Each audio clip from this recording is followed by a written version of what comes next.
Good morning from Fast Company. Here's our daily look into what's driving today's creative business leaders. The surprising truth about why some people have better jobs than others inside the science of employability. Well, it largely depends on people's preferences. In other words, one person's dream job may be another person's nightmare. And yet there are also clearly some universal or at least generalizable parameters that make most people accept the idea that some jobs are objectively better than others, or at least seen by most as generally preferable. Dr. Tomas Chamorro Premusic is a professor of organizational psychology at UCL and Columbia University, and the co-founder of Deeper Signals. He has authored 15 books and over 250 scientific articles on the psychology of talent, leadership, AI, and entrepreneurship. Pay and purpose. For example, jobs that pay well, offer stability, and provide opportunities for growth are almost universally considered better.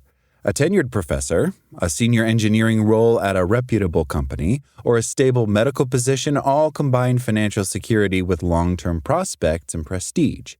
In contrast, poorly paid, insecure, or dead-end roles, like gig work with no benefits or exploitative manual labor with long, brutal shifts and an alienating experience, are widely viewed as worse, even if a few individuals might value their flexibility and simplicity. Then there's autonomy.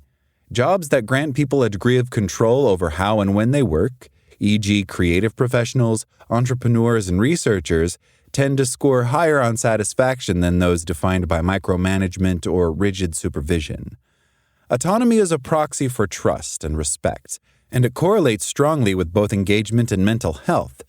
Few people dream of jobs where every move is monitored, and most aspire to roles where they can think, decide, and act freely.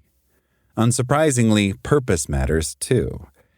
Occupations that contribute to something meaningful, whether saving lives, advancing knowledge, or building something lasting, are viewed as more fulfilling than those that feel transactional or pointless.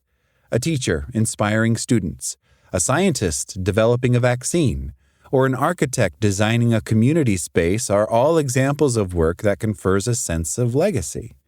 By contrast, even lucrative jobs can feel hollow when they lack purpose or moral value.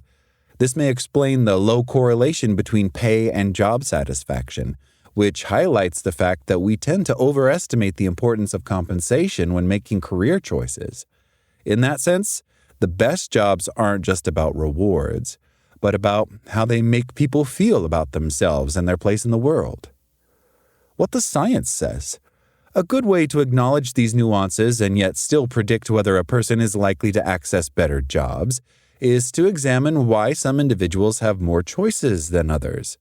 That is, in any job or labor market, available job or career opportunities may have different degrees of appeal or attractiveness. But from a job seeker's perspective, the more employable you are, the more likely you are to find and maintain a desirable job, whether we look at subjective or objective dimensions of desirability. With this in mind, here are some critical learnings about the science of employability that explain why certain people are better able to access in-demand jobs. Number 1, the personality. Research has constantly shown that employability is largely a function of personality. Traits such as conscientiousness, emotional stability, curiosity, and sociability predict not only who gets hired, but also who thrives once employed. Personality shapes reputation, the way others see us, and reputation determines whether we are trusted, promoted, and retained. For instance, people who are reliable, calm under pressure, and open to learning tend to be more employable than those who are erratic, avoid feedback, or difficult to work with. Moreover, personality also predicts job satisfaction.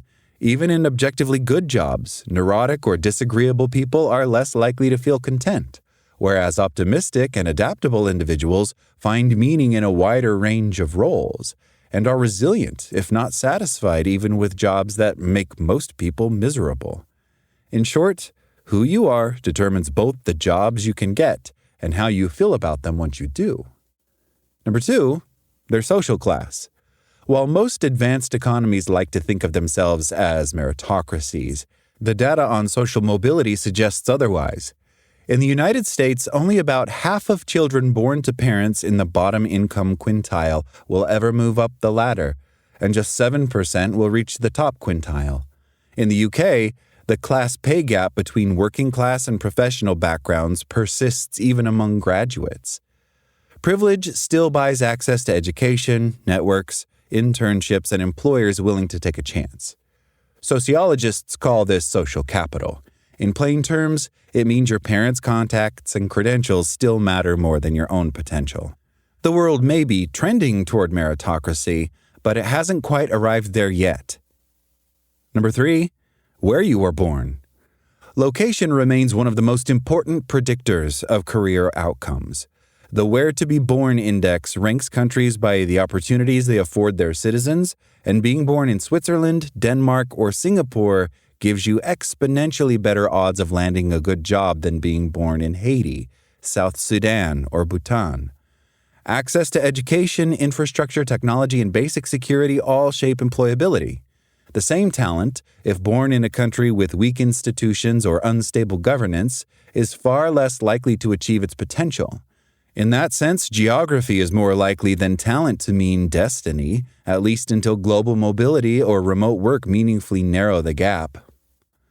Number 4, their values, interests, and preferences. Even within similar contexts, people differ in what they want from work. Psychologists like Shalom Schwartz and Robert Hogan have shown that our motivational values, e.g. achievement, power, altruism, security, stimulation, and so forth, determine what fit looks like for us. Someone who values adventure and creativity will flourish in startups or design roles, while a person who craves structure and predictability may prefer government or finance. Misalignment between values and job environment, say a highly independent person in a bureaucratic culture, leads to burnout or disengagement. The better your job matches your values, the more likely you are to perceive it as a good one. Adapt, evolve, and improve.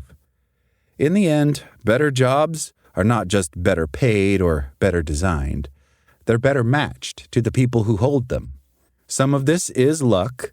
Being born in the right family in the right country with the right temperament will simply afford you a higher range and choice of matches, so you are bound to find more options. But much of it also depends on deliberate self-awareness, namely understanding what kind of environments bring out the best in you, and aligning your career moves accordingly. From a societal perspective, the goal should be to expand access to good jobs by improving education, reducing inequality, and helping people develop the skills and traits that make them employable. That means focusing less on pedigree and more on potential, less on connections and more on competence. Ultimately, the world of work will never be perfectly fair, but it can be fairer. And while none of us can control where we start, we can control how we grow. The most employable people are not just those who fit this system, but those who learn to adapt, evolve, and turn whatever job they have into something better. That's all today from Fast Company. Talk to you tomorrow.